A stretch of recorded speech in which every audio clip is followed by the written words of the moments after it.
Hey guys, it's Ivy Winter, also known as Christine. Today, I want to talk a little bit about video games. You know, the thing that my channel started out being about. I guess that was an English sounding sentence. I want to talk about video games that came out this year, 2015, before the year is up, which is like, oh my god, in a couple of days. And probably when I post this, like in a day. I can't believe 2015 is almost over. It's been sort of a weird year in gaming. I feel like there was a lot of big releases early on and then big releases at the end of the year, which always happens. And then, I don't know, this weird kind of lull in the in-between. I don't know. But I wanted to talk about my personal top 5 games of 2015. Let's start with my number 5. So, number 5 is Arkham Knight. I am actually a really big fan of this series. I agree that Origins was not as good as some of the others. Again, that has to do with going to a different development studio. But I want to preface, Batman is the best superhero ever. End of discussion. There is no discussion, there is no argument. He's the best. So being Batman is like the best. Arkham Knight really brought the series back to what it was and what it should be. Yes, there were some faults, there were things that I didn't like. I agree that having tank battles as boss battles was kind of lame, but I think the voice acting was phenomenal. I was a fan of the Batmobile. Some people really hated the whole Batmobile thing. They felt like too much of the game was built around it as a mechanic. I thought it was super fun. There was something really great about the first time you hop in it. That was just like super exciting. Well, I thought it was a great game. I thought it really brought Batman back to form.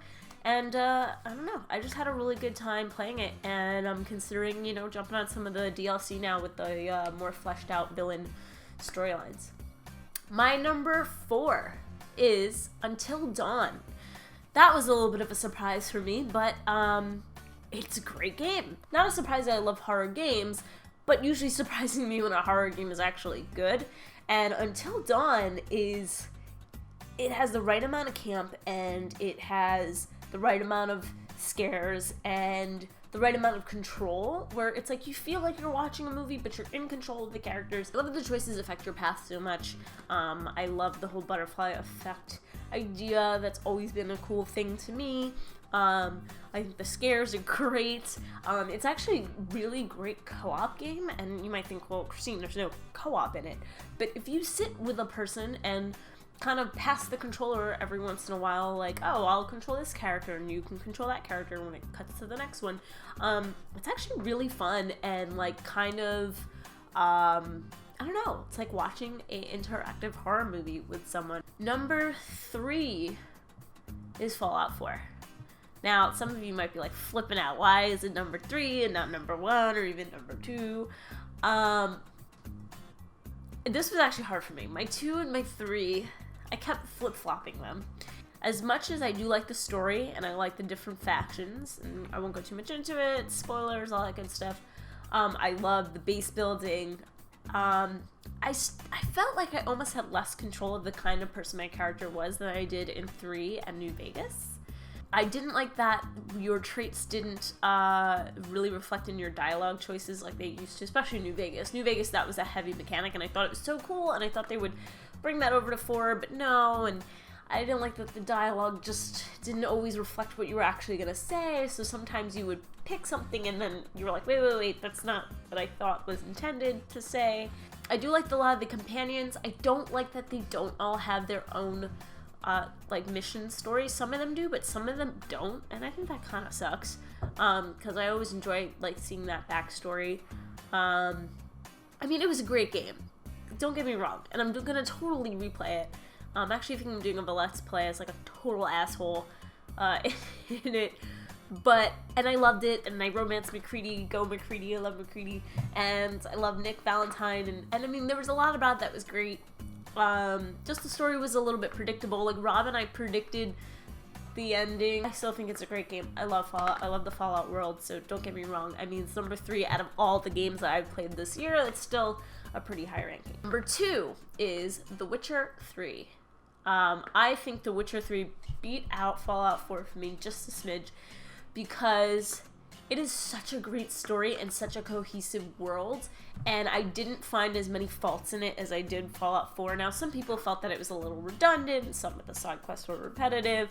I don't know, I enjoyed it enough. I enjoyed going out and hunting monsters, and I thought that was just fun to do on its own, and there was always some different one that you ran into, and it was super fun when you were level 20 and then you accidentally ran into a level 50 griffin and then you just had to nope on out of there, and the adrenaline rush of that, and having such an open world where you could go to areas that were way above you level-wise. I love Geralt. I think he's a great character. Again, I love the world so much. It is such a strong story, just world that Geralt lives in. Yeah, I just think it was really fantastic. It had me really good. I put a lot of hours into that game, and I plan on putting more with the most recent DLC. And my number one game of 2015, Rob's gonna cringe, Bloodborne. Bloodborne is hands down the best game that I have played all year. It beats out my favorite, open world RPG. Like, that's usually my shit, guys. Bloodborne was fantastic. It's creepy and it's dark and it has a very Lovecraftian feel, and the lore is there. Like their previous games, From Software doesn't like hand you the story on a platter. It gives you these weird bits and pieces, and you have to really read notes and read into dialogue and cutscenes and things to understand what the backstory is. And what I loved so much coming out of this game, and maybe it has an unfair advantage this way, is the community behind Bloodborne is fantastic. It's full of wonderful people who are very supportive.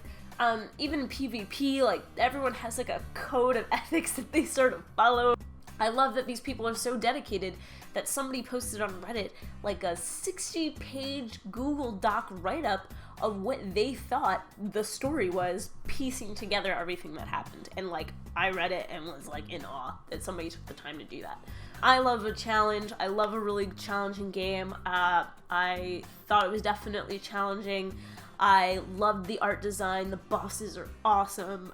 It's a very rewarding game. You try so hard to get through certain areas, and then once you do it, like, you feel so rewarded with the fact that you did it. Like, I wish I could wipe my memory of it and just like re-experience it all over again. Also, the soundtrack, phenomenal. If you ever have time to like find it on YouTube or whatever, holy moly, that soundtrack is so good. So there you have it. Those are my top 5 games of 2015. What are your top 5 games of 2015? Maybe you completely disagree with everything on my list. Maybe you like them all, but you'd rearrange them. Let me know in the comments below, or you can always tweet at me at IvyWinterYT. I'm interested to hear what games you were loving this year. Other than that, I can't believe 2015 is coming to a close. We're heading into the new year. It means a whole new year of games, whole new year of E3 and PAX and all that good stuff. And I can't wait to see what it brings. So I hope you guys have a great new year. Bye!